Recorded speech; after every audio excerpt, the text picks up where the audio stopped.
Salam, xoş gördük kanalımın dəyərli izləyiciləri. Bu videoda mən sizə Dövlət İmtahan Mərkəzinin qəbul imtahanında istifadə etdiyi bir test tapşırığının izahını verməyə çalışacağam. Deməli, sual durğu işarələri ilə bağlıdır və bizə belə bir cümlə verir və deyir ki, cümlə dialoqdan verilir. Dialoqdan verilən nümunədə buraxılmış durğu işarələrini müəyyən etmək lazımdır. Birinci gəlin cümləni oxuyaq. Cümlədə deyir ki, qardaş dedi, kəndə hay salmışam ki, Saday Quliyev gəlib, onu qarşılamalıyıq. Deməli, burada dedi sözü əgər müəllifin nitqinin tərkib hissəsi olsaydı, yəni qardaş demiş olsaydı bu cümləni, kəndə hay salmışam ki, Saday Quliyev gəlib, onu qarşılamalıyıq. Burada kəndə sözü böyük hərflə başlamalıydı. Ancaq bu belə deyil. Yəni vasitəsi nitqin tərkibində bir müəllif nitqi verilibdir. Cümlə dialoqdan götürüldüyünə görə bunu elə əvvəlinə bir tire işarəsi qoyuruq.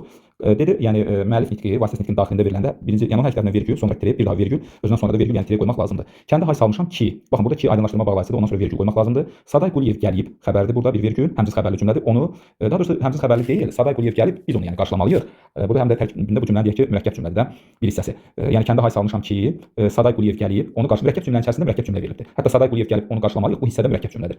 Və burada nöqtənin özləri sonda qoyublar. İndi biz nə etməliyik? Buraxılmış durğu işarələrini müəyyən etməliyik. Gördüyünüz kimi bu cümlədə 4 vergül buraxılmışdır, 3 də.